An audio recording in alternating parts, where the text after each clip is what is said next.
Welcome back to our channel friends. मैं आप सबका अपने चैनल स्टॉक्स फॉर लाइफ पे बहुत स्वागत करता हूँ। दोस्तों ये फैमिली डे फिल्म में सब पता है कि शाम को हमारी एक वीडियो आती है स्टॉक फटाफट या फिर न्यूज़ फटाफट, जहाँ पे वीडियो एक चर्चा ने कौन स्टॉक में क्या न्यूज़ आ रही है और क्या बेस्ट बाइंग लेवल इमर्ज हो रहा है। इतना फ्रेंड्स आपके लिए होमवर्क करके लाता हूँ, सो रिक्वेस्ट है वीडियो के एंड तक बने रहें क्योंकि आज के दिन बहुत बड़ी बड़ी अपडेट्स हैं। चैनल फर्स्ट टाइम होंगे सब्सक्राइब कर सकते हैं इस तरह क्वालिटी कंटेंट को सबसे पहले एक्सेस करने के लिए। नाउ विदाउट लिंग any for time let's begin. Continuously 8 दिन की बिकवाली के बाद एफआईएस को समझ में आया कि जी हाँ गैस, हमारे भारतीय बाजार में स्ट्रॉन्ग मोमेंटम के संग बहुत सारी कंपनीज अच्छे नंबर पेश कर रहे हैं। तो जी गैस, आज उन्होंने सरप्राइजिंगली 1200 करोड़ के आसपास अच्छी खासी बाइंग करी है। रही बात डीएस की, थोड़ी बहुत प्रॉफिट बुकिंग देखने को मिल चुकी है। तो जी गैस, एफआईएस की बात की जाए, उनका हमेशा से एक फोकस होता है कि मार्केट में स्टेबिलिटी कब हो तभी वो आना पसंद करते हैं। ऑल्दो गैस, इंडिया का बॉन्ड रेट की बात की जाए, उसमें हमें अच्छी खासी उछाल देखने को मिल रही है, जो सही में गैस क्रेडिट साइकिल के बिना इम्पॉसिबल हमें दिखाई दे सकता है। ऑल्दो गैस, अभी के टाइम बहुत सारे एनालिस्ट हैं जो इंडियन रुपीज़ की बात की जाए, करेंसी की बात की जाए, उसको लेके अपनी बुलिश सेंटीमेंट शो कर रहे हैं। बीच में गैस मैं आज आपको डो नहीं दिखाऊंगा, नेस्टेक दिखाऊंगा, बिकॉज आपको पता है कि डो में ऐसा कोई बड़ा बास्केट हमें दिखाई नहीं पड़ता। लेकिन इसी बीच में गैस माइक्रोसॉफ्ट की अच्छे अर्निंग के साथ नेस्टेक में हमें 1% के आसपास उछाल देखने को मिल रही है। तो जी गैस, एक समय सेंटीमेंट माइक्रोसॉफ्ट के लिए बहुत ही ख़राब हुआ था, बट गैस इस बार उन्होंने अर्निंग्स में बहुत ही अच्छा प्रदर्शन करके सबको सरप्राइज कर दिया है। देख सकते हैं कि माइक्रोसॉफ्ट को कवर करना क्यों इंपॉर्टेंट है, आपको समझ में आना चाहिए दोस्तों।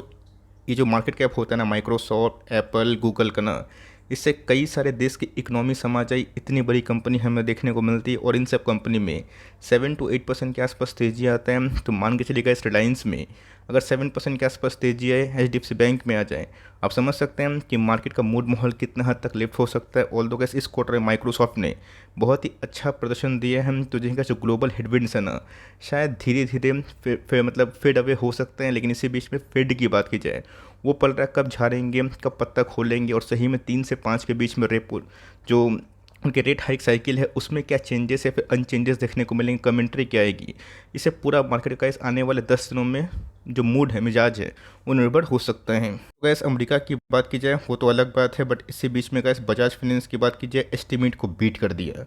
बहुत लोगों ने कमेंट किया था कि सर एस्टीमेट के लगभग नंबर्स नहीं है। मैंने कहा इसके पहले भी आप सबको साफ साफ बताया था कि 3150 से लेके 3200 के आसपास अनुमान है। मोरलेस की बात की जाए, सीएनबीसी की बात की जाए, उनका तो कैसे अनुमान 3100 के आसपास था। उनकी तरफ से अगर आप देखें जो हेडलाइन से एस्टीमेट को बीट कर चुके हैं। इकोनॉमिक टाइम्स की बात की जाए, उनकी भी गैस जो एस्टीमेट थी बीट होते हुए देखने को मिल रही है। तो मोटा मोटी गैस मैं एक ही बात मानता हूँ ना, जब कोई कंपनी अपने अर्निंग्स के दम पे एस्टीमेट बीट करता जाए, नया लेगेसी, नया record, all time high profit दर्ज करता जाए, उसमें गैस पैनिक करके बेचना और ये फालतू फालतू दिमाग खपाना कि कब भागेगा, बहुत बड़ी गलती हो सकती है। हम 3 साल पहले गैस आईटीसी को लेकर ना सब बियरिश थे। आज 1 साल में आईटीसी ने डबल पैसे बना के दिए, जो बहुत बड़ी बात होती है। आज बहुत लोग बुलिश हो गए, तो गैस आईटीसी वाली गलती मत करिए। और जो कंपनी अर्निंग्स के दम पे ना अपने लीगेसी को कंटिन्यू करें, उस पर संदेह मत करिए। हो सकता है कि कल के दिन ऑपरेटर्स उल्टी गंगा बहा दें और स्टॉक 3-5% क्रैश भी हो जाए, तो क्या आप सही में बेच देंगे? आप अगर बिजनेस फंडामेंटल से जज करें तो ऑफकोर्स कैसे अपने मीडियन पी के आसपास हमें देखने को मिल रहे हैं। तो कल देखना बनता है कि बजाज फाइनेंस में हरकत क्या होती है, और ख़ास करके कल बजाज फिनसर्व के भी नंबर्स आने वाले हैं Q4 के, वो देखना बेहद इंटरेस्टिंग हो सकता है। दोस्तों, यहाँ पे हाउसिंग फाइनेंस के मार्केट में अच्छी खासी स्लो डाउन हमें देखने को मिल रही है, बट इसी बीच में जो आंकड़े आ रहे हैं दोस्तों, वो तो कुछ और बयान कर रहे हैं। आप सबको अच्छे से पता है कि होम लोन, घर बिकेंगे तो सीमेंट हो गए और बहुत सारी चीज़ बिकती है, पाइप हो गए, टाइल्स हो गए। बट इसी बीच में गए जहाँ पर रेपो रेट में कंटिन्यूसली हाइक हुआ था, उसके बावजूद भी गए जैन से लेकर मार्च के महीने में 42% के आसपास जो डिमांड है, उस पर गैस हमें सर्च देखने को मिल रहे हैं, जो अपने आप में गैस अनएक्सपेक्टेड है। तो बहुत लोग पूछेंगे कि सर इसका इम्पैक्ट क्यों हमें हाउसिंग फाइनेंस के जो लोन बुक्स में या फिर उनके शेयर्स में नेगेटिव दिखाई दे रहे हैं। देखिए दोस्तों, आपको समझ में आना बहुत ही इंपॉर्टेंट है कि कोई स्टॉक गिरता क्यों और क्यों गिरता है। उसके पीछे की वजह क्या है? 2020 में जब कोविड आया था, टूरिज्म स्टॉक और बैग वाली इंडस्ट्री खराब परफॉर्म कर रहे थे। उसके बाद दोस्तों जिन्होंने बेचा नहीं, उनका अच्छा टाइम भी शुरू हुआ। तो मेरे हिसाब से गैस एक जब रेट कट साइकिल शुरू होगा, जब फर्स्ट रेट कट का इस इंटरनेशनल मार्केट में आएगा ना, तभी ये सब परफॉर्म कर सकते हैं। ऑल दो गाइस 42% के आसपास जो डिमांड में इजाफा हमें देखने को मिल रहा है हाउसिंग लोन में, उससे अब गुमराह मत हो जाइएगा। बिकॉज गाइस बिलो 30 लाख ना, ये 30 से 50 लाख की बात की जाए, 50 से 75 और 75 से 1 करोड़, ये गाइस रिच कैटेगरी में हमें देखने को मिलते हैं। बट जो अफोर्डेबल हाउसिंग फाइनेंस है 30 लाख का, उसमें गाइस मेजर हमें 30 से 40% के आसपास गिरावट देखने को मिल चुकी है। तो जो कंपनी का अफोर्डेबल हाउसिंग फाइनेंस में काम करे, उनका दोस्तों बुरा टाइम अभी भी कंटिन्यू है। कि हमने आवास फाइनेंशियल में देखा, आज बहुत लोगों ने कमेंट किया सर करना क्या है। मैं दोस्तों आपको क्या बताया कि आपको समझ में आना पड़ेगा कि HDFC में ना सिर्फ और सिर्फ अफोर्डेबल हाउसिंग फाइनेंस नहीं मिलते हैं, वो एक बास्केट है जहाँ पे छोटे लोग को भी लोन मिलता है, बड़े लोग को भी लोन मिलता है। बट दोस्तों आवास की बात की जाए, इनका धंधा पानी कैसे चलता है, जब कोई इंसान बिलो 30 लाख का 20 लाख का लोन ले, तो यहाँ पे क्या 30 से 50 लाख, 50 से 70 लाख, उसमें तो डेवलपमेंट देखने को मिल रहा है। बट जो बिलो 30 लाख का जो लोन है दोस्तों, उसमें हमें गिरावट देखने को मिल रही। और आवास के MD ने जो अपने स्टेक को ट्रिम किए हैं, इसका गाइस नेगेटिव सेंटीमेंट इस शेयर में हमें ज़रूर देखने को मिल चुका है। लगता है कि आने वाले कल में रेट कट शुरू होगा तो कंपनी नहीं भागेगी। आप ना कॉल ले सकते हैं। मुझे तो गाइस प्राइस की बात की जाए बहुत ही अट्रैक्टिव इस पॉइंट ऑफ व्यू में दिखाई पड़ रहा है। मैं आपको लॉस बेचने की सलाह बिल्कुल नहीं दूंगा, बिकॉज एक समय गाइस 60 का पी गिर के 27 के आसपास हो चुके हैं। अब पूरा का पूरा का जो अफोर्डेबल हाउसिंग फाइनेंस है, एप्टस होम फर्स्ट, वो भी गाइस 1 साल लो के आसपास है। यस, इसमें गिरावट की संभावना थोड़ी हद तक इसलिए बढ़ गई बिकॉज हाल फिलहाल में कैसे इनके MD ने अपने स्टेक को थोड़ा ट्रिम किया। बट जाकर अब चेक करें कि FIS ने अपने स्टेक को बढ़ाया है। और 3 स्मॉल कैप फंड की बात की जाए, कोटक UTI ने अपने स्टेक को बढ़ाया, तो कंपनी का ख़राब नहीं और नंबर्स भी ख़राब बिल्कुल नहीं थे। अब अफोर्डेबल हाउसिंग फाइनेंस में का स्लो डाउन होगा बिलो 30 लाख, तो हम लोग कुछ नहीं कर सकते। हम लोग वेट कर सकते हैं कि कैसे रेट कट का साइकिल शुरू हो सकता है कि 3-4 महीना स्टॉक आपको और परेशान करे और ये गिर के 1300 के या 1200 के आसपास भी आ जाए। बट ये सब भागेगी तो कंपनी अच्छा रिवॉर्ड करती है। एलोकेशन ठीक ठाक दिए हैं, तो मेरे हिसाब से इस कंपनी में ऐसा कोई इंटरनल इशू नहीं है। बट स्लो डाउन का जो अफोर्डेबल हाउसिंग फाइनेंस में हमें देखने को मिल रहा है, इसके वजह से सफ़र कर रही है। कि जो LTTS के इनके नंबर्स मुझे अच्छे लगे। लास्ट ईयर से गैस कंपेयर करें ना, इनकी मार्जिन्स में इंप्रूवमेंट थी, सिक्वेंशियल वाइज थोड़ी सी गिरावट थी, बट वो चलता है। पिछले कुछ समय से गैस इनकी मार्जिन्स इंप्रूव होने के संग कंपनी फाइनली गैस 300 करोड़ के आसपास जो प्रॉफिट है ना, उसके आंकड़े को छू चुकी है। कंपनी के संग दोस्तों मुझे लगता है कि स्ट्रॉन्ग नोट पे फाइनेंशियल ईयर एंड होता हुआ देखने को मिल रहा है और स्टॉक क्वालिटी काफ़ी करेक्ट हो चुका है। आपके पास ये कंपनी होल्ड करे, कंटिन्यू करे और लेने के मंशा है ना, आप चाहें तो धीरे धीरे नंबर्स के बाद ले सकते हैं, बिकॉज ऑलरेडी का स्टॉक आधा हो चुका है। अब ऐसा नहीं कि फर्दर गिरावट नहीं हो सकती कि कब चिल्लाएंगे कि सर और गिर गया। यहाँ पे गैस SIP बांधे, कंपनी पसंद है तो, वरना अगर मुझसे ओवरऑल अगर आप सिनेरियो पूछे ना, मुझे कैसे इस क्वार्टर के नंबर्स इनके अच्छे लगे और सिक्वेंशियल वाइज के साथ साथ जो ईयरली परफॉर्मेंस है 19, 20, 21, 22 के आसपास 3 के, वो मुझे तो कैसे स्ट्रॉन्ग नोट पे क्लोजिंग दिखाई दे रहे हैं। शेयर की बात की जाए, बहुत लोग काफ़ी होपफुल है इस स्टॉक को लेके, बिकॉज इसका इतिहास ही वैसा है। बट पिछले कुछ समय से कैसे इस कंपनी ने बेहद बेहद बेहद पेन दिए हैं। आज थोड़ा सा भागा है, अब देखते हैं कैसे सही में बॉटम फॉर्मेशन हुआ है या फिर नहीं हुआ। अगर हो गया है, मेरे हिसाब से अगर हो गया होगा तो मेरे हिसाब से गैस इसमें मोमेंटम कंटिन्यू हो सकता है।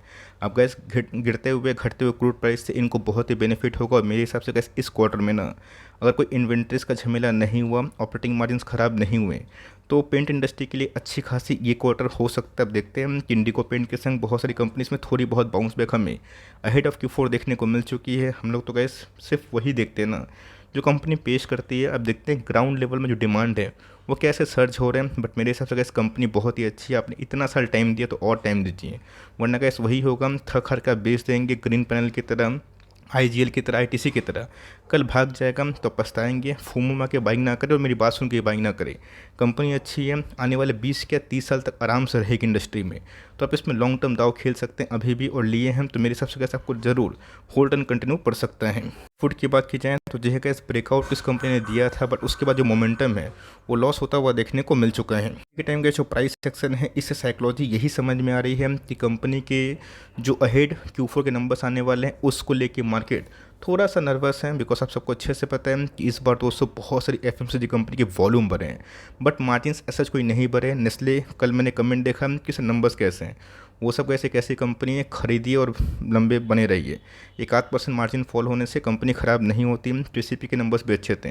अब कॉन्ट्रैक्ट मैन्युफैक्चरिंग की कंपनी गए, आपको पता है कि इनके मार्जिन थोड़े बहुत उनसे कम होते हैं, बट कंपनी ग्रोथ मेकिंग है।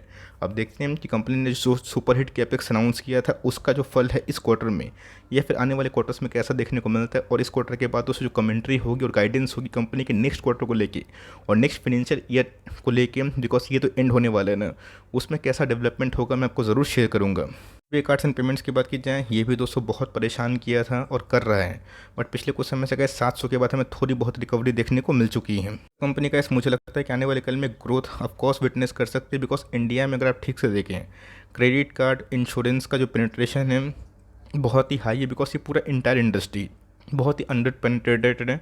140 करोड़ आबादी में कैसे कितने लोग के पास क्रेडिट कार्ड है, मेरे हिसाब से कैसे आने वाला 20 साल 15 साल बहुत लोग के पास होगा क्रेडिट कार्ड। तो यूपीआई से कैसे आप कंपेयर ना करें, यूपीआई को क्रेडिट में पैसा नहीं देती और बैंक का हमेशा से कैसे एक लेगेसी रहा है। कैसा लेगेसी कि वो अपने बिजनेस को बूस्ट करते हैं, तो कंपनी ख़राब नहीं है। बीच में तो कैसे इस कंपनी ने बार बार 1000 के आसपास जाने की कोशिश की थी और कार्लयल ग्रुप ने कम्प्लीटली अपने स्टॉक को बेच दिया था, तो कंपनी ख़राब नहीं है। और मेरे हिसाब से कैसे इस क्वार्टर के एंड तक आप टाइम दीजिए और देखिए कि इस क्वार्टर में नंबर्स कैसे आ रहे हैं। एसआरएफ की बात की जाए, मुझे लगता है कि इस क्वार्टर में थोड़ी बहुत मार्जिन इंप्रूवमेंट और भी हो सकती है। गैस फ्लूइड केमिकल का जो बिजनेस है एसआरएफ का हमेशा एवरग्रीन होता है, मार्जिन हमेशा सुपरहिट होते हैं। बट इस बार गैस जो इनके लास्ट क्वार्टर के मार्जिन पैकेजिंग फिल्म्स में और टेक्सटाइल में दब गए थे, शायद थोड़ी बहुत रिकवरी हो सकती है। रिकवरी होगी तो मेरे हिसाब से गैस ब्रेकआउट के लिए रेडी है। अब देखना बनता है कि केमिकल का जो इंडस्ट्री है उसमें क्या सेंटिमेंट है, बिकॉज अभी भी गैस केमिकल में वो सेंटिमेंट पॉजिटिव देखने को नहीं मिला जो हमने 1.5 साल पहले देखा था। बट स्ट्रॉन्ग कंपनी है, कैच रिच कंपनी है, लो डेट वाली कंपनी है और बिजनेस के अंदर मोट रखने वाली कंपनी है, वो सब सर्वाइव भी करेंगे और 6-8 महीने का आउट पेन के बाद शायद इन सब कंपनी में अच्छे खासे पैसे ज़रूर बनेंगे। सो केपीआईटी ने जो फिगर दिखाया उससे तो गैस हैप्पीएस्ट माइंड्स को लेके भी लोगों के अंदर जो मंशा है और जो आशा है काफ़ी बढ़ चुकी है। ऑल दो गैस हैप्पीएस्ट माइंड्स वही रेंज पर रेंग रहा है, मतलब ट्रेड कर रहा है। तो ऑफकोर्स गैस ऐसा नहीं है कि केपीआईटी ने बहुत ही अच्छा परफॉर्म किया तो हैप्पीएस्ट माइंड को देना ही है। केपीआईटी ने गैस सुपर परफॉर्मेंस इसलिए किया बिकॉज केपीआईटी का जो बिजनेस मॉडल है ना पूरा का पूरा इंटायर ऑटो पे शिफ्ट होता है। तो ऑफकोर्स ऑटो में गैस हमने कोविड के बाद ना स्ट्रॉन्गेस्ट डिमांड एवर दिखाई दी है, जिसकी वजह से टाटा मोटर्स सहित वेरियस कंपनी ने बहुत ही अच्छा परफॉर्मेंस किया, जिसकी वजह से केपीआईटी भाग रहा है। अब देखते हैं कि हैप्पीएस्ट माइंड्स की जो शाखा है, ब्रांचेस हैं और जो कोर डोमेन बिजनेस है जिसमें एआई आता है, ड्रोन आता है, टेक्नोलॉजी आता है और बहुत सारे का इस मिक्सचर है बिजनेस का, तो वो सब गैस कैसा परफॉर्म करते हैं वो देखना इंपॉर्टेंट है। तो मेरे हिसाब से गैस इन्फोसिस को छोड़ के ना मोटा मोटी अभी तक जो आईटी के नंबर्स हमें देखने को मिले, हेवीवेट्स को हटा दीजिए, वो तो गैस ठीक ठाक किए, चाहे परसिस्टेंट को ले लें, एलटीटीएस को ले लें, केपीआईटी को ले लें। अब देखते हैं किस पर गैस क्वार्टरली नंबर्स कैसे पेश होते हैं। बस गैस जैसे ही पेश हो अब देखना बनता है कि कंपनी कैसा नोट पे क्लोजिंग के बाद गाइडेंस देती है, बिकॉज एक समय का इस कंपनी ने बताया था कि ऑर्गेनिक ग्रोथ 25% के आसपास रहेगा, जो कि दोस्तों लास्ट एक आध क्वार्टर से ठीक ठाक है, मोटा मोटी है। बट यस वो फिगर का कंटिन्यू करने के लिए कंपनी को न्यू डील्स विन करने की आवश्यकता है। ऑल्दो कंपनी एक्सपैंड तो कर रही है, बट भविष्य का इस तभी होगा जब कंपनी के टॉप लाइन इंक्रीज़ होंगे, बिकॉज मैं आपको हमेशा बता चुका हूँ स्मॉल कैप मिड कैप से टॉप लाइन इंक्रीज़ होना बहुत इंपॉर्टेंट है। मार्जिन प्लस माइनस होगा वो चल जाता है, बट यस टॉप लाइन अगर स्मॉल कैप और मिड कैप कंटिन्यू रखती है ना, वो कंपनी आपको बहुत ही अच्छा पैसा बना के देगी। रोजरी की बात की जाए तो जी हाँ गैस 29 तारीख को आने वाले हैं Q4 के नंबर्स, और रोजरी की बात की जाए अपने आईपीओ के बाद काफ़ी भागा था और उसके बाद हमें बहुत ज़्यादा टूटा हुआ दिखाई दे चुका था। थोड़ी बहुत रिकवरी के बाद थोड़ी बहुत हमें शांति देखने को मिल रही है, बट यस आईपीओ के बाद गैस एक तरफा तेजी वो सस्टेन करना काफ़ी मुश्किल होता है। तो जिन्होंने गैस 900-800 पे खरीदा है, मैं बोलूँगा कि इस बार इनके Q4 के नंबर्स देखिए। अब देखते हैं कि जो Q4 के नंबर्स का सिलसिला है वेरियस कंपनी के खासकर केमिकल इंडस्ट्री के वजह गैस कल से आना स्टार्ट हो जाएंगे। If I am not wrong Aarti surfactant के नंबर्स कल के दिन शेड्यूल है। अब देखते हैं केमिकल्स में जो मार्जिन्स डिस्टर्बेंस हुई थी अहेड ऑफ लाइक मतलब रशिया यूक्रेन के मैटर के बाद अहेड ऑफ Q4 या फिर Q4 के बाद उन सब में इम्प्रूवमेंट हो रही है या फिर नहीं हो रही, इम्प्रूवमेंट होगी। तो मेरा ऐसा मानना है दोस्तों एक आध क्वार्टर में बहुत सारी केमिकल्स कंपनी अच्छा बाउंस बैक करेगी जिनके फंडामेंटल्स में दम है। अब जो भंगार स्टॉक हैं जो ऐसे तेज़ी में भाग गए थे वो गैस भागने में टाइम लेगी, बट जो अच्छी कंपनी है, सॉलिड कंपनी है, पैसे गैस उनके अंदर एफ के ज़रूर आएंगे। अगर एक बार एफ जैसा बेचे हैं ना उतना खरीदना शुरू कर दे। तो इसकी बात की जाए year on year gas profit में डिक्लाइन देखने को मिल रहा है, बट टॉप लाइन इंक्रीज़ हुआ है। क्वार्टरली फ्रंट की बात की जाए कंपनी लॉस से अच्छा खासा प्रॉफिट में आ चुकी है। कंपनी ने गैस इस बार ₹4.5 के आसपास डिविडेंड भी अनाउंस कर दिया है। तो गैस ये जो क्वार्टर होने वाला है ये तो हमें Q4 के नंबर्स देखने को मिले, बट जो दोस्तों जो असली मज़ा होगा ना वो Q1 से होगा, बिकॉज जो एक्सट्रीम गर्मी पूरे ऑल ओवर इंडिया में पड़ी है उसमें एसी का डिमांड बहुत ही अच्छा खासा ग्रो हो सकता है। और मेरे हिसाब से कैसे वाइट गुड्स को आप कम से कम 1 साल का समय यहाँ से दीजिए, तब को समझ में आएगा कि वाइट गुड्स कैसा परफॉर्म कर सकते हैं। और तो कंपनी के नंबर्स ओके हैं, आप चाहे तो कंटिन्यू कर सकते हैं। और मेरे हिसाब से कैसे लिए हैं कोई भी वाइट गुड्स कंपनी एसी वाली, तो ये पूरा गैस इंटायर जो गर्मी का महीना है ना, आप उसको कम से कम Q1 और Q2 तक टाइम दे, बिकॉज यही दोस्तों अर्निंग का जो सीज़न है इसके अंदर रियल ग्रोथ हमें दिखाई दे सकती है, जो कि गाइस 3 साल से हमें कोविड के फर्स्ट वेव, सेकेंड वेव और उसके बाद कमोडिटी प्राइस हाई होने से दिखाई नहीं दी थी। ये बात की जाए अच्छे नंबर्स होने के बावजूद भी गाइस ये हो गए, एप्पल इंडिया हो गए और एंजल वन हो गए, अभी के टाइम परफॉर्म नहीं कर पा रहे हैं। कंपनी अच्छी है, कब भागेगी बोल के नहीं आता। ऑल दो गाइस स्टॉक काफ़ी डिक्लाइन है, कंपनी को लॉस में मत बेचिए। और इस बार Q4 के नंबर्स का टाइम दे सकते हैं और उसके बाद आप चाहें तो अपना डिसीजन जरूर ले सकते हैं। आई होप मेरे फट आपके लिए हेल्पफुल था। कंटेंट शेयर तो प्लीज़ लाइक करिएगा, चैनल फर्स्ट टाइम होंगे सब्सक्राइब करके बेल आइकन को प्रेस करना भी ना भूलिएगा। तो गाइस मिलते हैं जल्दी ही, तब तक के लिए bye. Thanks for listening friends, God bless you all.